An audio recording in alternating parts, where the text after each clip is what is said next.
here to the Coach V Show. I really appreciate you taking the time to tune into this episode of the Coach V Show, powered by Island City, where the beach meets the streets, on here on your Hollywood personal development radio show, where we are featuring Sister Emeline Katoa, who is part of PPLSI and the Ladies of Justice. She'll be sharing her immigrant story and then the cultural clashes that led her to become who it is that she is today. Thank you again for tuning into this episode. That's all for me now. Enjoy the show. Soles is more than just for saving your floors. It also prevents heel bruises and pains from unbalanced cleats. Hi, my name is Daniel Bruckner. I'm a private practice pediatrician here in Southern California, as well as the chair of pediatrics at Providence Cedars-Sinai Tarzana Hospital, and a good friend of Wendy's and also the pediatrician of her children. And I'd like to take this time to support her product, Soles. I think it's an amazing product that will benefit children greatly. And every day we see kids come from soccer practice, things like that. They don't want to take off their cleats, so they come in and I've seen accidents, I've seen sprained ankles, I've seen hurt heels, and I think that this Soles product will really help prevent those from happening, not only as a pediatrician, but also as a consumer. I can't wait to get the product for myself and for my children. I think it's something that should be owned by every athlete across the country, and I really hope that everyone goes and buys it and enjoys it. Thank you. Soles will have memory foam and TPE mesh that will wrap around the cleats. After showing my product to my professional friends, I realized one thing. This isn't a product people want, it's a product people need. Soles, taking you from the cleats to the streets. Welcome to the Coach V Show, your Hollywood radio show for personal development with expert insights and interviews to help you, me, and we work to be our best and live our best life. Offering for you today with my guest and my featured interview this week is Emeline Katoa. For your consideration, success frameworks, behavioral models, and life lessons that, should you see value in them, that you subscribe and deploy it all over your life. As I just alluded to, today our feature is Emeline Katoa, raised in the city of Inglewood, California, born in the beautiful Kingdom Island of Tonga. Attended Cal Poly SLO, San Luis Obispo, and graduated within social sciences with a teaching concentration in 2001. Started working for a law firm in West Los Angeles, specializing in personal injuries, and was introduced to this PPLSI with her brother, who was also featured here on the Coach V Show. Shout out to Danny Katoa, where her entrepreneur journey began. And her life has changed dramatically since, for the better. And she grew as a leader and cultivated this CEO mindset, made a space for empowering all women all over the world and nationally in business and in all backgrounds. And this is a passion for her. Welcome to the Coach V Show here on Island City, where the beach meets the streets, and on the Coach V Show, where iron sharpens iron. Together we rise. Emeline, welcome to the show, girl. Hello. It is a blessing. It's an honor to be here, Coach V, and to be with you is just a blessing, period. So thank you for having me. Please, the honor is ours. And for those of us here at Island City, we're so grateful for the opportunity to just talk your testimony and journey. What is that? And this Emeline Katoa genesis point. Where's the starting point? You could start from Tonga and get into being in Inglewood, or you could start professionally, your choice. Well, it's not that long of a story, right? Because you've already shared it. But I came out here when I was 5 years old, just to add a couple of details to it. So obviously there's not a whole lot that I relate to back home, but of course, just like anyone else, I have seen all the videos, I talked to the family. So I was still raised in the culture, even though I was out here. But as you can imagine, Coach V and all listeners, I was raised in the United States of America, which means that I am a little bit more westernized, and just grew up like any other Tongan kid here in Inglewood, California. then graduated from Morningside High School to be exact, and then went on to Cal Poly State University. So that was a culture shock all by itself. You can imagine. My university was 96% white, and there were about 2 Tongans that went into school there. And the other one left before the year was up because he had a mission because he was foreman. So I was there by myself. And so people who knew what Tongans were knew me. The others who didn't thought I was something else. But it gives me a great opportunity to always educate people about where I'm from, what island I'm from, what part of the world I'm from.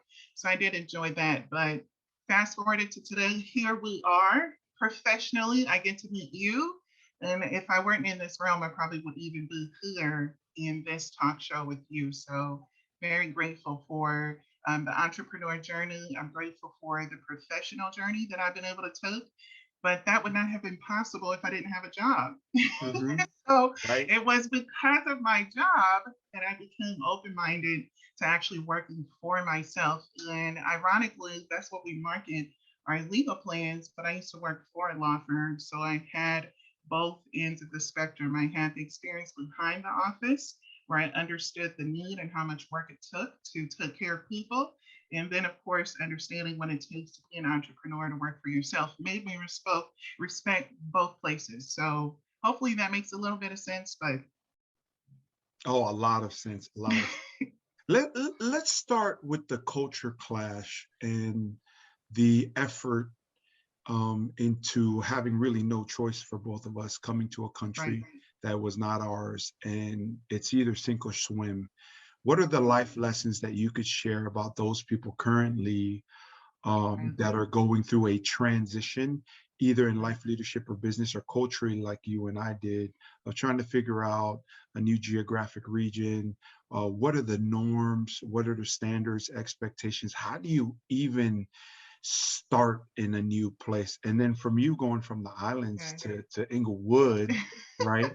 Talk about those challenges and how you were able to overcome that. Yeah, please. Absolutely. Absolutely. Well, number one, I think that all of us here, especially you, Coach Boo, both of us being Tongan, you know that there's always going to be a struggle between the tradition and then your own background. So growing up in Inglewood, of course, you know, you hear all the things about Inglewood, California, the shooting, the guns, this and that.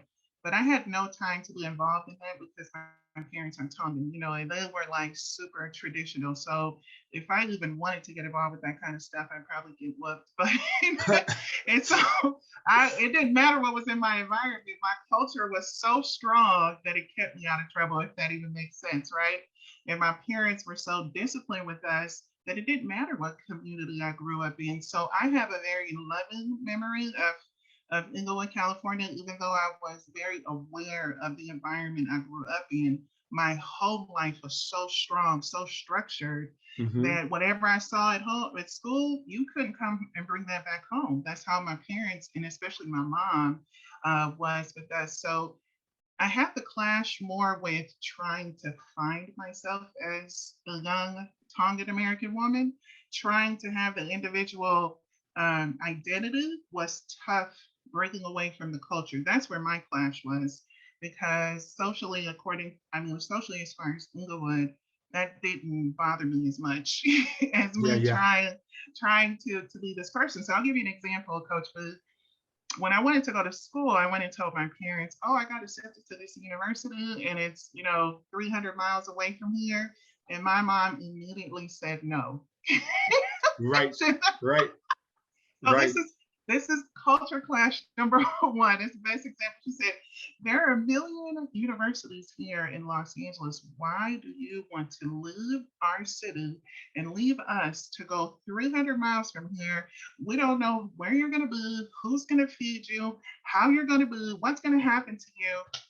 And I just was sitting there like, God, there has to be a way to get out of this house. And I'm 17 trying to concoct. Can you imagine your daughter trying to get out of the house? Yeah. And I'm over here trying to come up with a way. So, of course, thankfully, my older brother, who has a 12 to 13 year difference with he and I, so he kind of helped raise me. who went and talked to my parents because who understood and who wanted a different life for me. So if it wasn't for my older brother and my older sister, shout out to Joe and Luca, who helped talk to my parents, I probably would have never went to school away for college for 5 years, Coach B. That's the real story behind the story. People only see you going to school, but they had no idea your girl almost did go to school. Right. No doubt. Because of culture. So that is an example of a clash, trying to be independent, trying to be you, but your culture tells you, oh, stick around here, stay close to us, which I appreciate. But I would say that that's my life lesson is I appreciate where I was raised, but you always have to keep your eyes on the future. Because if you only focus on where you come from, how could you ever get to where you're supposed to? So appreciate where Say you that are. again, Emily. But Say that again. I love that. if you only keep your eyes on where you came from, how could you ever get to where you're supposed to be? So it's important to appreciate my culture. Of course, I understand better now as an adult to appreciate where I came from, but to keep my eyes focused on the future. That's been one of my biggest life lessons. That's awesome. And how did you go about the process of choosing SLO? I've been there. We actually played those guys every year while I was at UC Davis, and I got an opportunity to go down in San Luis Obispo. I spoke in the region and area before. It's a tougher spot to get to than most, right? Because there's no easy way to get to the 101 and get to the coast, right? Just north of Santa Barbara, a lot of the folks that go there call it God's country, SLO. And then it's a big time academic school. How did you end up choosing SLO? Yes, that's a good question. Well, actually, my brother chose SLO for me. My oldest brother, because I was accepted to different schools. And of course, he's looking through the schools. He's like, no, Fresno, no, that school's not good. And who said SLO? That's perfect for you. I was like, really? You think that's perfect for me? So you can still be this younger sister. I'm going to go along with my oldest brother, not Danny, our oldest brother, who said, that's a good school. And you're going to laugh when I tell you this, Coach B, because he's just as Tongan as my parents, but on an American level, he said, oh, that school has a 0.009 tendency for petty theft and crime. Oh, that's perfect for you. It's safe. It's safe, huh? Right. So that was his first thing, was safety. But of course, he also appreciated the school. And if I could be transparent, I didn't get into UC Santa Barbara because I had decent grades, but my SAT score wasn't good enough for Santa Barbara, and I wasn't good enough for UCLA, but I was good enough for Cal Poly. So that's the truth. Oh, thanks for being real for that, because I got into UC Davis just on academic probation. So those are tough and very competitive, but especially, right? Because when was your first year at SLO? My first year at SLO, I did from 96 to 2001. So your first year at SLO in 96, I was a sophomore in high school. And at that time, no one at our church that was at your age group even went to college. Nobody. So we never even seen that. So, and my point is to get to this question is, so why did you want to go to school? And tell me if I'm right or wrong, when there was really no example for you of a Tongan girl at that, let alone the Tongan boys at the time were just now starting to get into what's all over the place with football scholarships and basketball scholarships and all these other scholarships for boys. Like back in the early 90s, you might have been, you're probably the only female in that era that's Tongan from SoCal that I know that even went to college. So why? Right. And you know what? It's so funny you say that, because I forget sometimes. But I was the only one out of myself and my group of friends. Right. I'm going to be very honest with you. If I could go back to the fourth grade, my fourth grade teacher, Miss Mangoni, told us, she said, girls and boys, please promise me when you grow up, you will go to college. So see, this is why words that come out of our mouth is so important. And what you contract your life to, you have to be careful, because if you contract it to a good things happen. And if you contract yourself to negative things and you make a pact with something negative, then guess what? Negative results happen. But I Yeah. remember telling her, I said, yeah, Miss McGoney, I'm gonna go to college.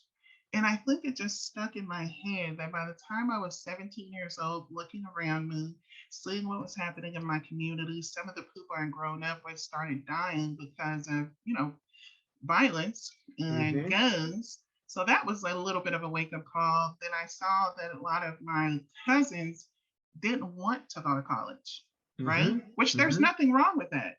They Right. wanted Real they talk. wanted to work. That's perfectly fine. Nobody. And I said, I don't want to just work. I want to see something different. I want to leave this city and go somewhere else and see something different. But it would be not fair for me to say that without addressing the fact that I was in fourth grade and someone sowed a seed into my soul that Mm. made me. Perhaps she was my first mentor. Who knows? Right. Right? But she put that in my spirit and it just stayed with me that by the time I get to 12th grade, even though I knew my parents would have left for me to go to school, my oldest brother wanted me to do it, Danny had already gone to college, Right. that didn't mean I was going to follow along, right? So Hmm. so so they laid a good path for me, but I had to choose. So when I looked around me, I think that was one of the things that really got me, was seeing what was going on around me, and I just knew I wanted something different, but I didn't know what different looked like. Hmm. But I knew as a Tongan woman, the only way out of the house was either to go to school or get married with kids. So Right. I knew I wasn't going to get married with kids at 18. So not that there's anything wrong with that, right? Right. Right. But I said, I don't want that. I'd rather take the voucher to go to school and I'll figure it out from there. So that's how Yeah. it happened. That's awesome that you could have that vision for the future like that. And mine was just happenstance, right? But I do want to get to this question because going to UC Davis transformed my life because people were about academic study, about knowledge acquisition, Mhm. about theory, about different ways of thinking, about having an opinion on a subject matter. So, from really a cerebral standpoint, that place changed my life. But then it also reset my horizon going to UC Davis. Yeah. It was a country school, really, a small city school where it's in Davis, California. SLO has its own makeup, right? And my question is, how did the college experience change your horizon point or elevate your thinking of not just what you wanted, but what was possible? Emeline, what Right. was that for you? Absolutely. What a good question, Coach Wu, because I think I was completely unprepared. You know Me how too. you just, Me you too. know how you just want something, but you have no idea what this is going to take, right? Right. So I had decent grades when I was in high school, but of course, Morningside High School did not prepare me for college in that way. So I still kind of had to start all over. So my first semester or first quarter, because we were on a quarter system, I actually had to take what they called remedial courses. It wasn't Hmm. because I was dumb or anything. It's just that I didn't know how to take on college work. So I Yeah, took right out, right. remedial math, remedial English for the first quarter. Then by the time I got to the second quarter, I was killing it, right? Because then now I was competing with everybody on the second quarter. But I had to do that. So that showed you that even coming out of there with decent grades, I wasn't all that prepared. So that was preparation number one that I wasn't prepared for going to college. Was Yep, the, yep. the the load of work, the type of work that it took. Okay. The other thing was culture shock, right? Hmm. Here, there was comfort because I went to church with Tongans, even though it was maybe 10 or 12 of us in school, but we were always together, right? Right, In right. Inglewood, California, my auntie lived down the street. We all knew we were going to see each other on Sundays. College, it is you all by yourself, and you're like the only Tongan there. You have to really bring it because you realize oh, I'm by myself now, and if people ask me if I'm Tongan, then I need to proudly say yes with some decent grades. Yeah. As you Real know, talk. Yeah, real people run talk. around, all day and say, "Oh, I'm proud to be Tongan." I'm like, okay, that's cool, but can we get good grades so we can show how proud we are to be Tongan? Yeah. Real talk. So that's I believe that helped me too, feeling in that culture shock and then finding my way while I was there to become myself. Like it was okay to be me. And Mm, I think at home, I didn't feel that because everything was so structured and right. taught to me on how I'm supposed to dress, how I'm supposed to look, how I'm supposed to talk. And there's nothing wrong with that because, of course, as adults now, we appreciate it, right, Coach Boo? Yep. But Yep. as a young person at 17, 18 years old, you need to find yourself. And I would never have been able to do a little bit of that at that crucial stage of development in my early teens to young adult if I wasn't away from my family, Right. right? And I think a lot of people who are still home have a hard time developing their own identity away Mm, from their own family because they've never been thrown out there with the wolves. I think that's the best way I yeah. could describe it. I was I was raised amongst wolves because I dealt with a lot of different things in Inglewood, California, but you didn't run with them. You run with wolves when you're out here in the world, when Mm, you're competing with people sharper than you, better than you, got more money than you in school. I was running into kids who were getting paid by their parents to go to school. And right. I was just trying to pay tuition, when my family helping me. Yeah. And Right. whatever scholarship money I could get my hands on. So that taught me so much.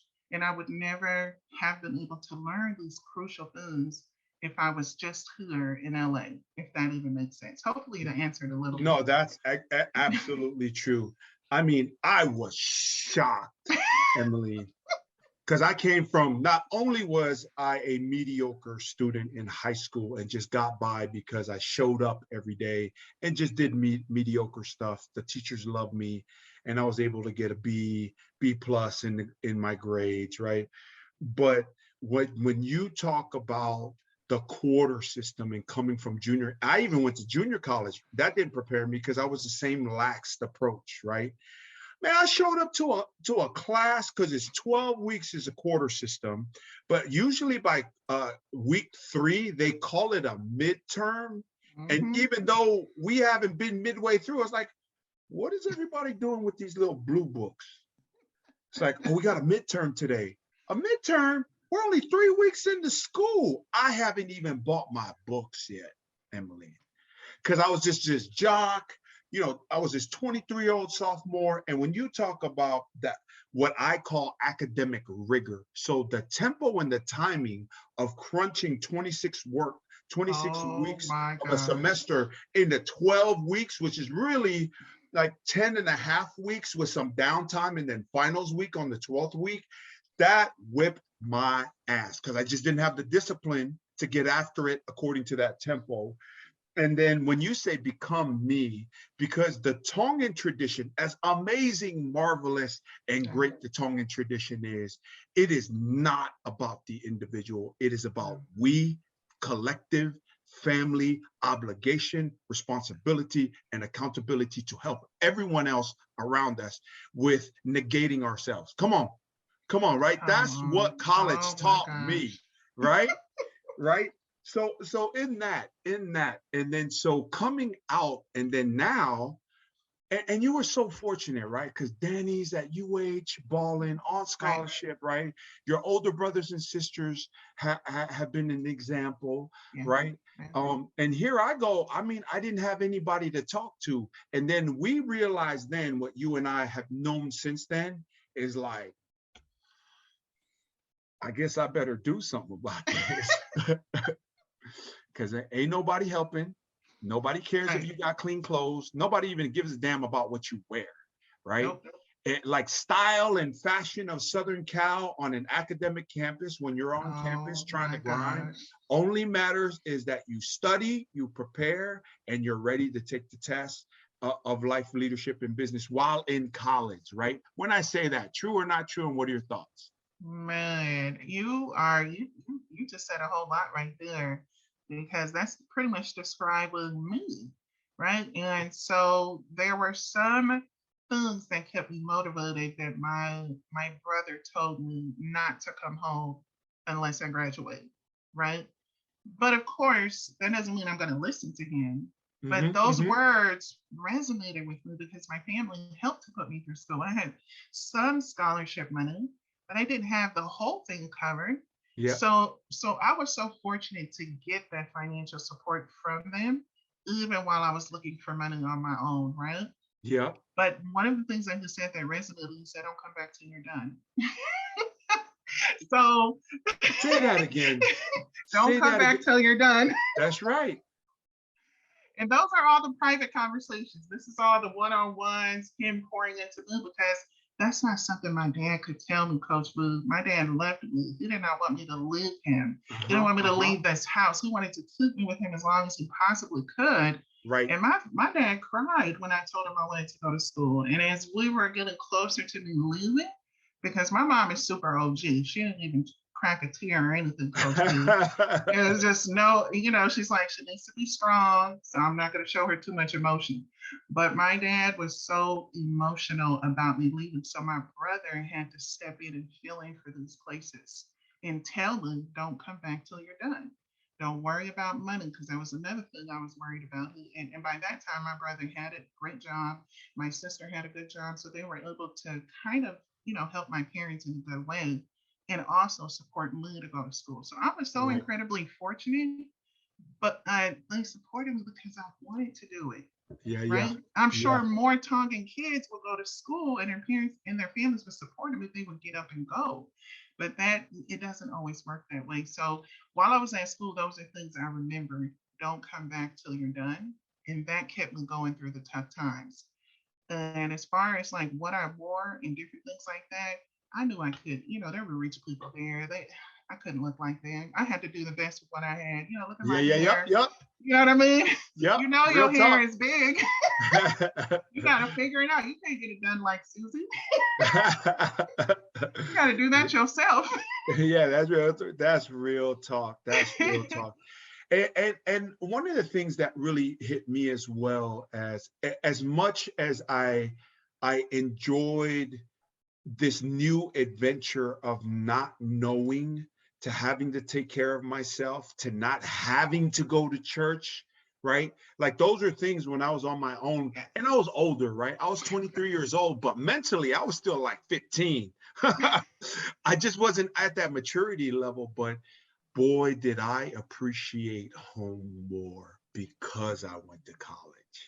What about for Wow. you, Emeline? What about for you? Well, you and I must be twins, because it's exactly exactly how I felt.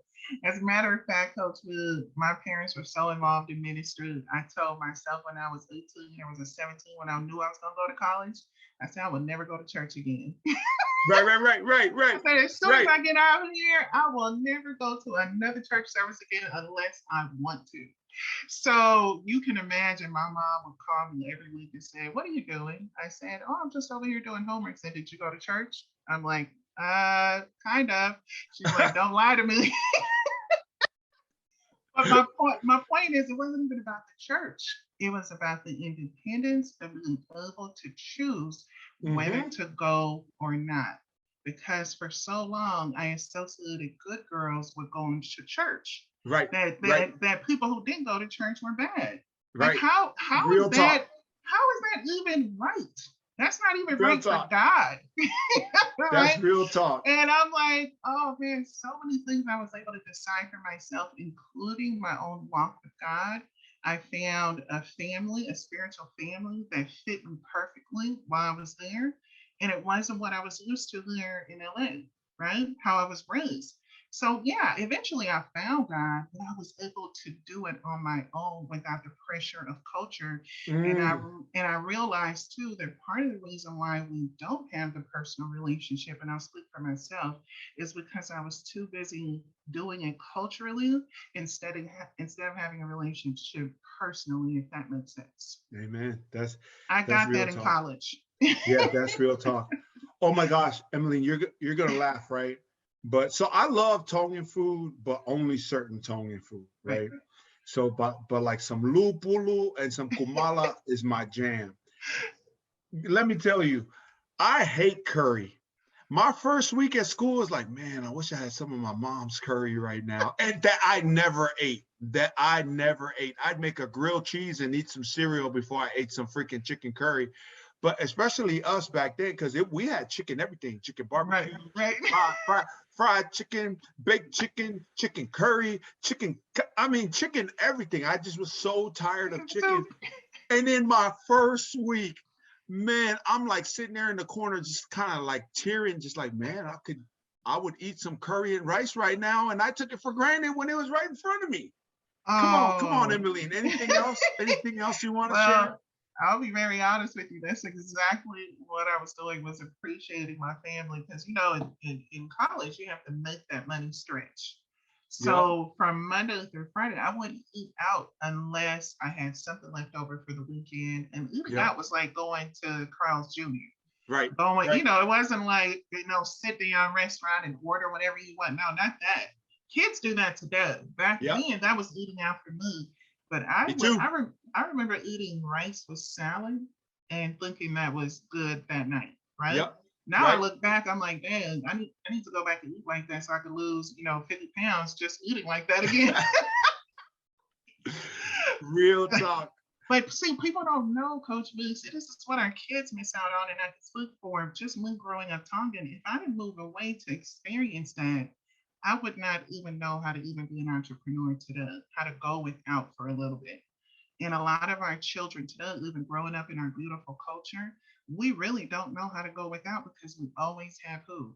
Each other. Yeah, that's right. We're always going to have our parents. We're going to have our sister. We're going to have our brother. You got to go out there and figure it out and live by yourself sometimes to know what that feels like, so you can eventually do what you just shared, which is appreciate what our family has taught us, our culture, right? Yeah. Real talk. I mean, we are so surrounded by people all the time, especially my family, because we grew up sometimes with like 2-3 families in one home, There's always visitors. The guests from the islands or Hawaii or Mesa, Arizona, or they didn't come and stay at a hotel. They came and stayed at our house, right? So it was so awkward that like when my roommate left and it was me in the apartment as a 23-year-old, I was like, man, it's kind of scary. I'm here by myself, because I was just never used to having my own space. I was 23 years old. Right. So the last thing it is I want to touch on in college is just that this whole aspect of in America, everyone has equal access. Mm-hmm. But what I realized by going to college and going to my friend's house, and because my parents couldn't come up all the time to all the scrimmages, every scrimmage, right? Their parents would be at every scrimmage, take us out to eat because my family weren't there, that people were so giving and so nice and would take us in. But really got me is though, even though in the United States of America, there's equal opportunity for success, but the starting line is drastically different. Did you recognize that? Or can you talk about that now as an adult looking back? Man, absolutely. Stevie Wonder could see that if he was with us, right? I see you. That was funny. That was hilarious. I got to use some of that while I'm on stage. I'm on stage. Use it and abuse it. I got it from someone else and I don't know who it is. But it was so obvious. And I think that's where some of the humility and appreciation come. For me, because you realize, man, how could I ever, come into this space and not finish? And not finish this race when my family can't even begin to afford to put me through school. And I'm up over here standing next to people whose family told them they were going to college when they were born. They had a college fund account, right? And I ain't even talking about the rich yet. These are just the everyday people whose parents might be upper middle class, right? Real talk. And I realized from their childhood, they were already groomed for success. Mm. And I was running with wolves in the hood, trying to break through barriers so I could have a little peek at what my other friends already had access to. Right? That's the best way I can describe myself. I'm over Yeah. here with the wolves. I have a little peek, and Yeah. I see something on the other side, Yeah. and I want it, but I have to work so hard just to get into the school. So that's when I realized, man, you come from such a disadvantaged background growing up in Inglewood, but you are so blessed that you broke through some stuff just to be here to stand next to somebody who always had it. And Mm. now you get to compete with them. So don't feel sorry for yourself. Rise up, because sometimes when we get around people who are already successful or who already had it made, even in college, I don't know about you, but for me, sometimes my orphan spirit kicked in, and you just feel bad because you don't have anything anyone else has. They have the clothes, they got the cars, they got everything. They can pay their rent on time, and you're over here waiting to get your deposit. And your orphan spirit will either kick in, or you can have humility and say, you know what? I'm going to fly like an eagle. And thankfully, even though I still had an orphan spirit kick in, my ego was strong too. It was strong enough to get me over. I can't Yeah. say my ego was always strong, but the Real talk. ego was strong enough to get me over and keep me there. Yeah. So Yeah. As you're talking, I was just, and again, I was an older cat, but the guys just kind of took me around to meet everybody, meet the captain of the defense. And I was like, man, it's a nice house, bro. And then so I was just looking for a 1-bedroom apartment or a 2-bedroom apartment and just share a bed. I mean, to share a room and have a bed in there. And then I was able to afford just to have my own room.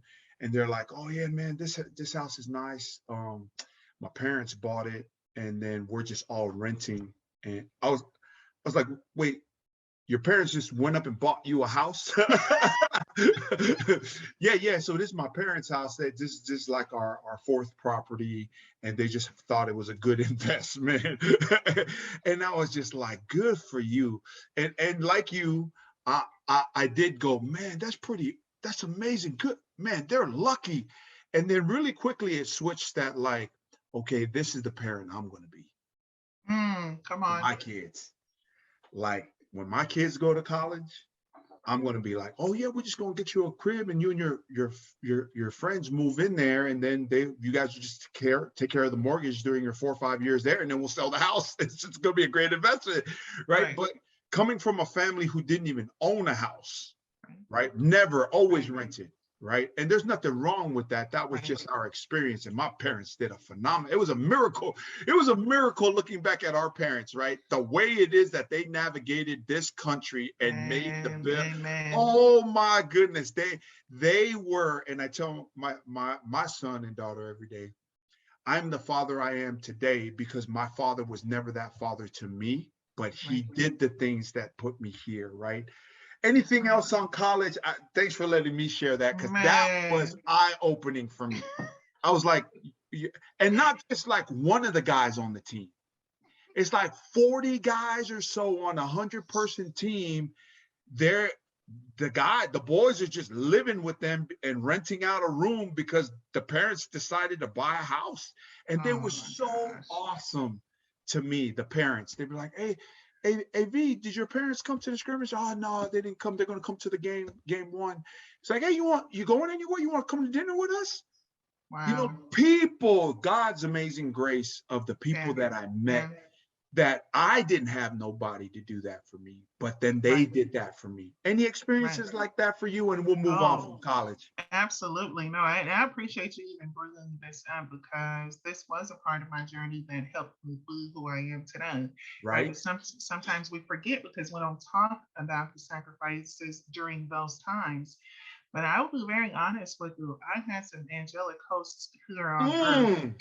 So I love that term. They were my angelic hosts, because they took care of me. I can't begin to tell you, even with the spiritual family I belonged to, with the church I went to, they not only came and picked me up for church, they dropped me off when we were able to go to lunch. They played my food. And so you're absolutely right. When you're around kindness like that from people that don't look anything like Oh yeah.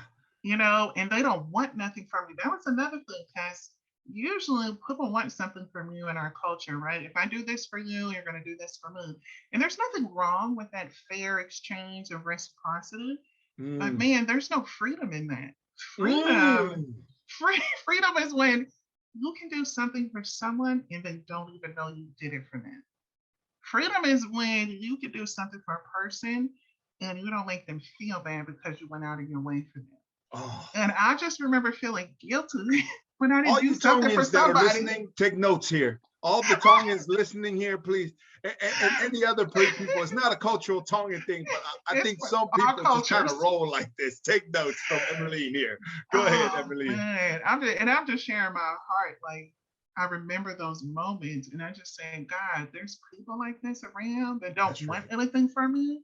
They just want you to be happy. They just want you to know Jesus. They just want you to go to school. They have a genuine interest in you. So what that did is it took me away from my culture, away from what I was used to, and put me in a place where I could choose to who I wanted to become.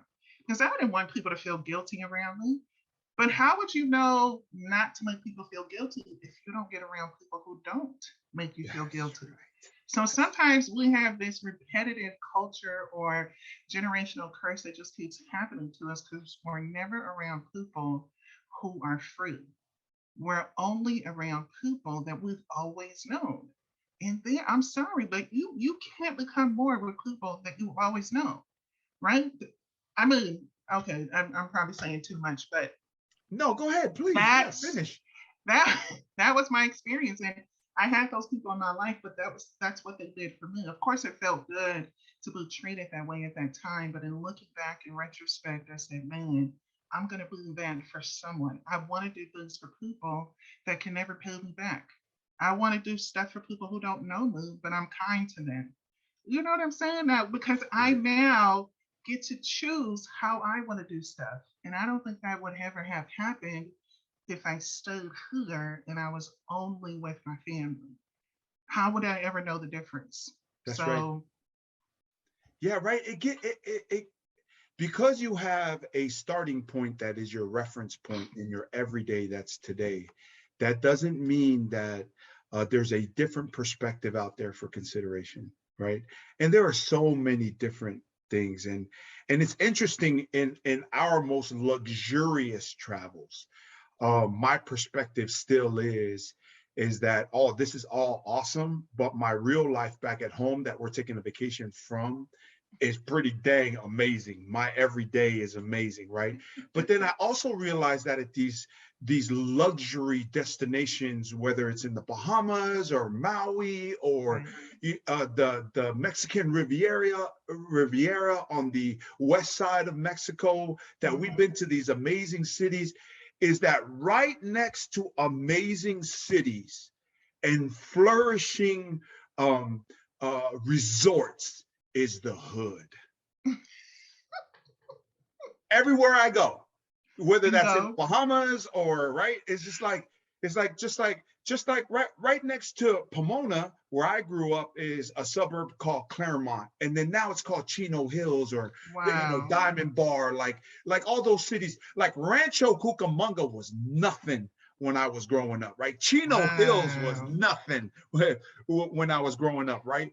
But right next to these areas of struggle and strife and crime and violence and being notorious for the bad things. I mean, USC's right there smack in the freaking South Central LA, right? And then down the Right. street, though, is Westwood, Beverly Hills, everything that has wood, Brentwood, whatever Right. wood you want to end, right? It's right down the street. And from there is UCLA, and then from there, Santa Monica. But you go either direction, and to me, maybe I'm being too philosophical, but I just found that to be in everywhere that I've traveled. For you, and then we'll move on from there. For me, yeah, absolutely. I mean, I'm right here. I'm in Hawthorne, then there's Inglewood, and the same thing is happening here. We have the airport, and now we have the big stadium that's here. SoFi is here. So now everything leading to SoFi looks beautiful. Yeah. So the whole city of Los Angeles is going through that transformation. But Yeah, then there's the pockets of places in Inglewood and cities next door that are impoverished, right? that's right. That's right. So you realize that poverty, and I might be very philosophical for saying this, but I'll just get it out while it's on my head now, is that where there's wealth, there will always be poor, Yeah, that's right? right.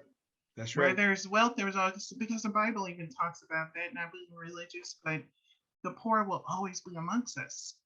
And one of the things I learned from even E2, that he talked about when he went to Dubai, is that our poverty is also based on our choices. That's right. Okay.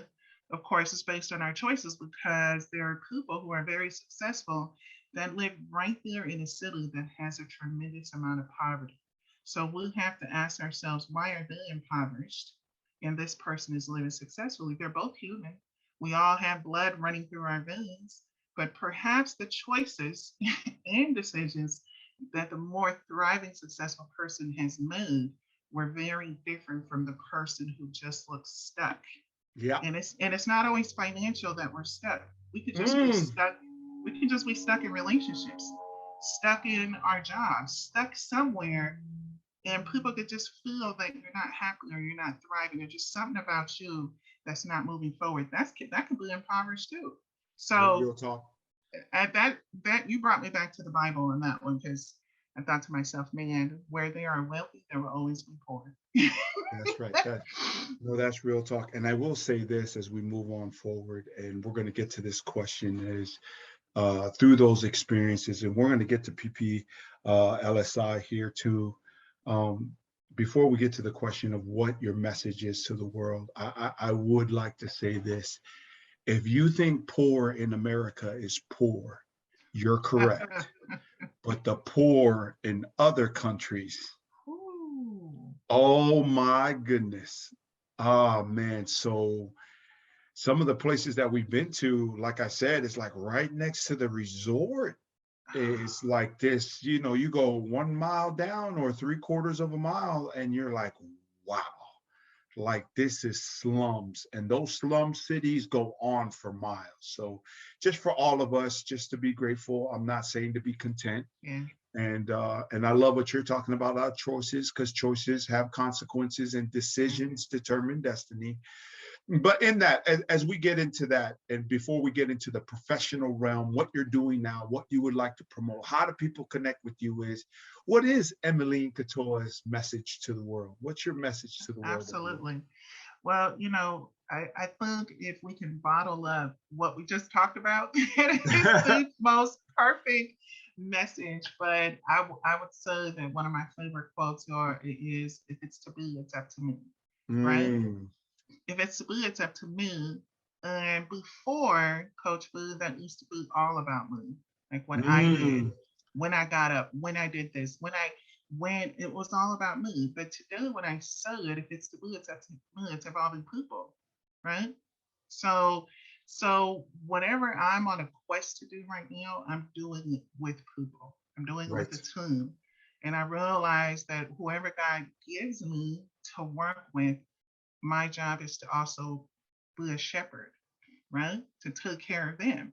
So even though they're sent to take care of me, my job now is to also take care of those people. So when I say now, if it's to be, it's up to me.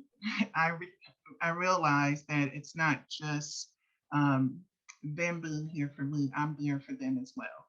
So now I'm running with myself, but I'm also running with a lot of finishers, and that would be my message that I love to share with others. It's not just about me running alone, but me running with people.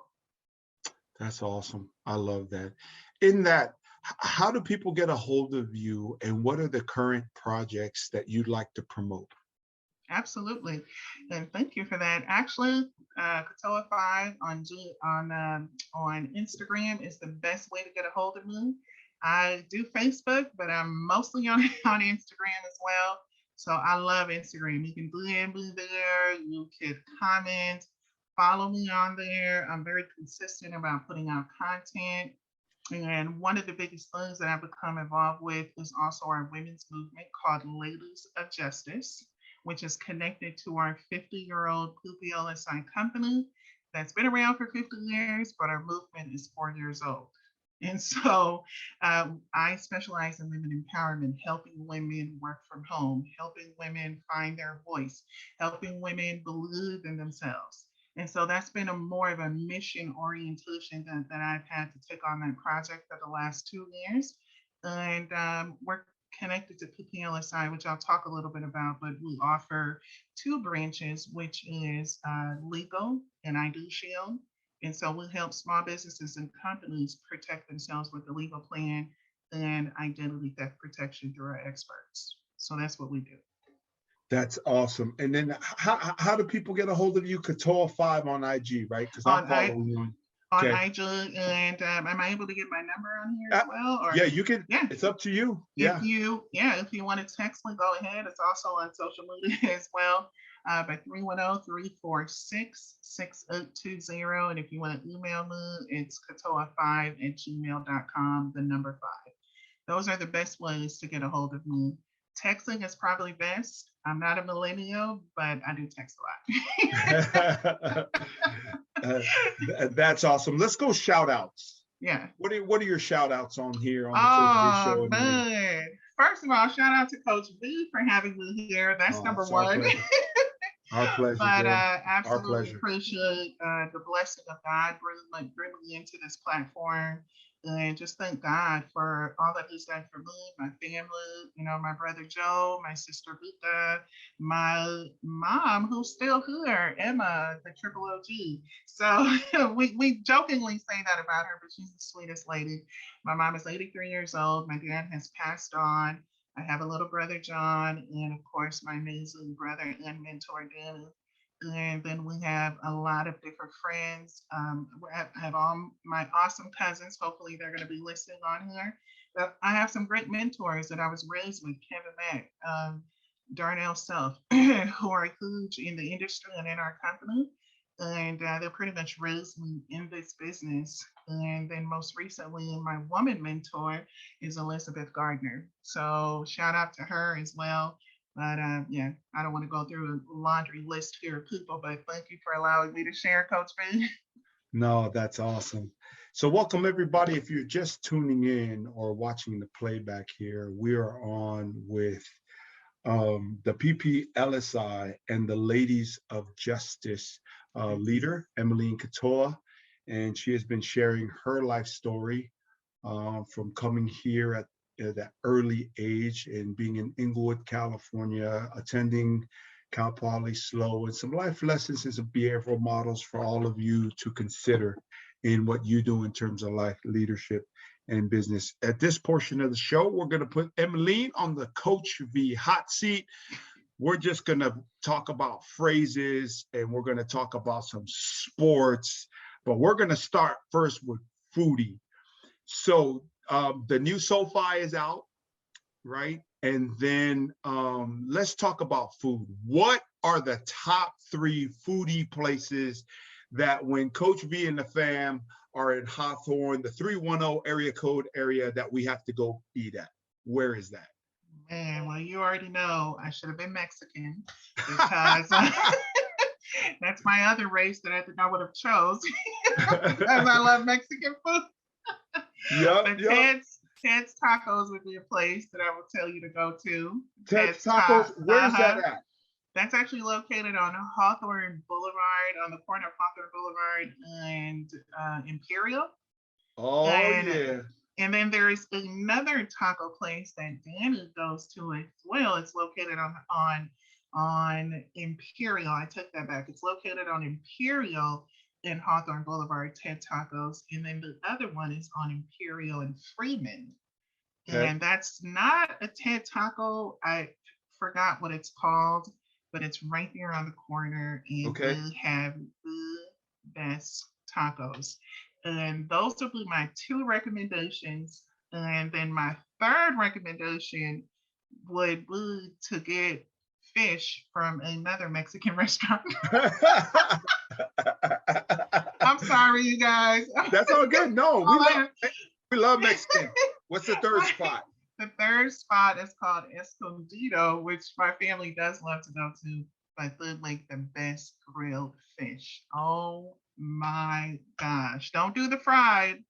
Go for the grill because it's losing it to heaven. I don't know what it is, but I think God came down and helped them with the seasoning. So Escondido. Okay, where is Escondido? What city? that is actually located in Hawthorne as well, the one that we often frequent, but they probably have a lot in LA, but there's one in Hawthorne on El Segundo.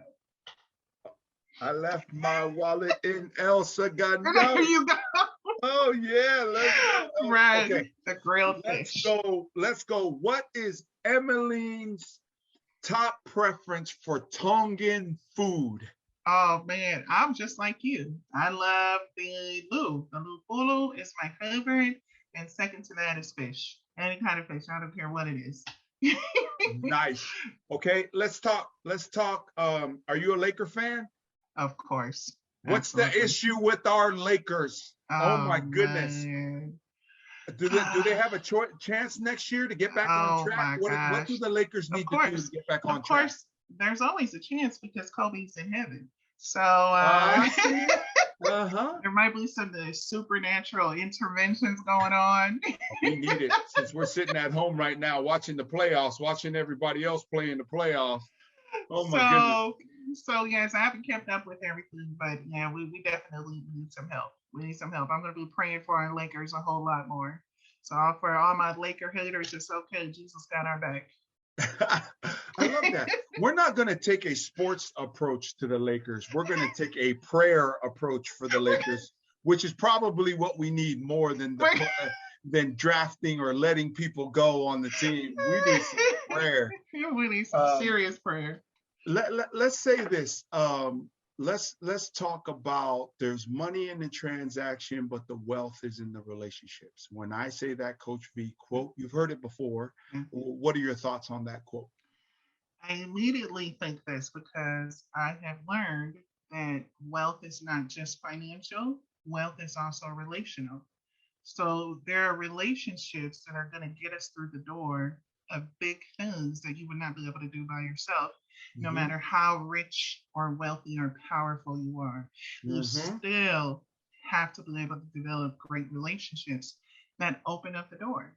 So just like this audio or this recording that we're doing together, this live, I wouldn't have had this if I didn't have a relationship with you. I would have had to have a relationship with you for me to walk through this door. I couldn't just show up and say, hey, Coach Boo, interview me. And you know nothing about me, right? Which does happen on Facebook all the time. I get these messages like, oh yeah, I appreciate it. Could you send me your bio or your website? I'll take a look. I'll get to you. Oh my goodness.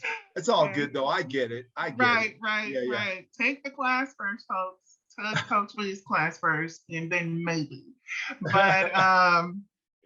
But yeah, so relationship wealth is so important. And I also think about this. I've met wealthy people who are very miserable and not happy in their relationships, right? And I've also known who are my mentors, people who have money and are very happy because they have a great relationship with their family. So that let me know that you can have the best of both worlds. Don't allow anyone to lie to you that you can't do both.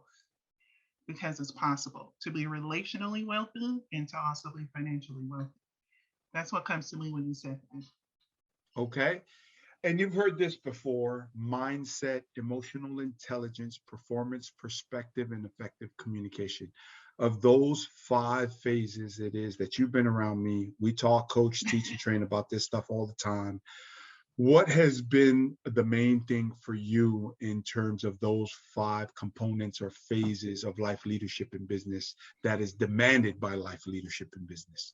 Yeah, absolutely. I would say for me, especially after having taken your course, is performance. Performance because accountability was what I was missing. Remember I shared that in our class before, that I had the knowledge. I wanted the empowerment so badly, but I didn't execute the way I'm supposed to.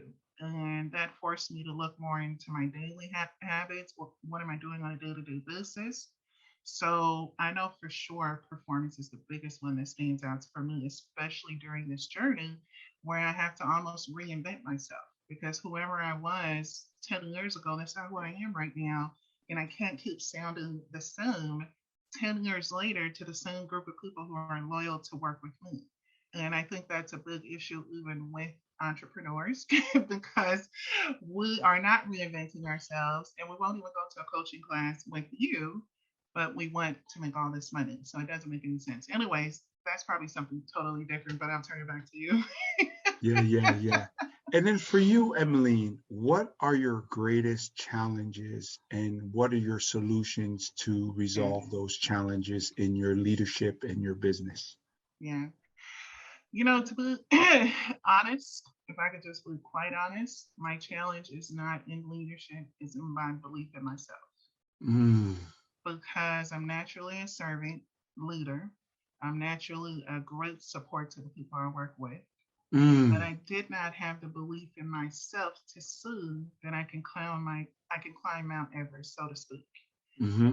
I can walk into a room with people greater than me and still be able to function at their level, right? Mm-hmm. I didn't have that kind of belief. I had enough belief to allow me to win and make it this far in our company, but not enough belief to break through those barriers that no one could see. It was in me, but no one can see it. It's like private barriers, right? Yeah. But that has been my biggest struggle. And like I said, I just go back to your coaching class because I don't know about other entrepreneurs, but if we struggle with belief, you can't solve that by yourself. You have to be around other professionals. It's like trying to be healthy without a doctor, right? You still need someone to help, show you where you currently are and then give you the proper medicine or the proper direction. I believe that's what coaching does for all of us too, to give us the proper perspective of where we are and then veer us in the right direction. Very good. In that, thank you everybody for tuning in to this episode. We're going to give Emeline an opportunity here just to have her final on the call, and we're going to close out. Emeline Katoa, what is your final word on the Coach V Show? Thank you so much, Coach V. I probably should have said this earlier when you said, what was your life lesson? But I'll go ahead and share it now. And my big thing is SPA. SPA stands for scripture, prayer, and action, right? If we start SPA every day, just like that, you started with God, you're in prayer, you're reading the word, then everything else that happens throughout the day, no matter how many 911s you get, it actually gets easier. Not because we're so good, but because I believe that God doesn't just carry your burdens, He also carries you too.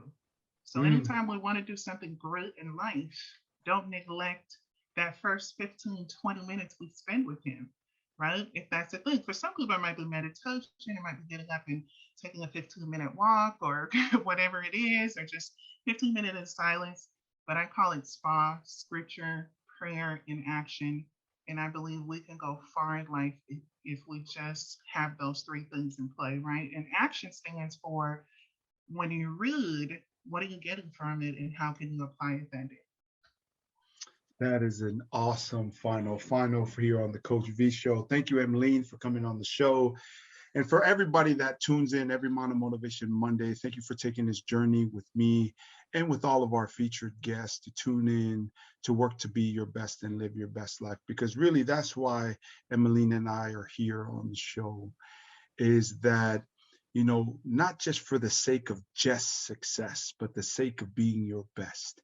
In doing so, you realize the best of your abilities and that everything and anything that you dream and work for, including SPA, can be yours to achieve. This is how Emeline Katoa and your boy Coach V lives, all about faith and family, grateful for God's amazing grace. Thank you again for tuning in here to the Coach V Show, where iron sharpens iron, together we rise, powered by the Island City Media Group, where the beach meets the streets. Until next time, from your girl Emeline and your boy Coach V, one love, mad respect, live it. Peace.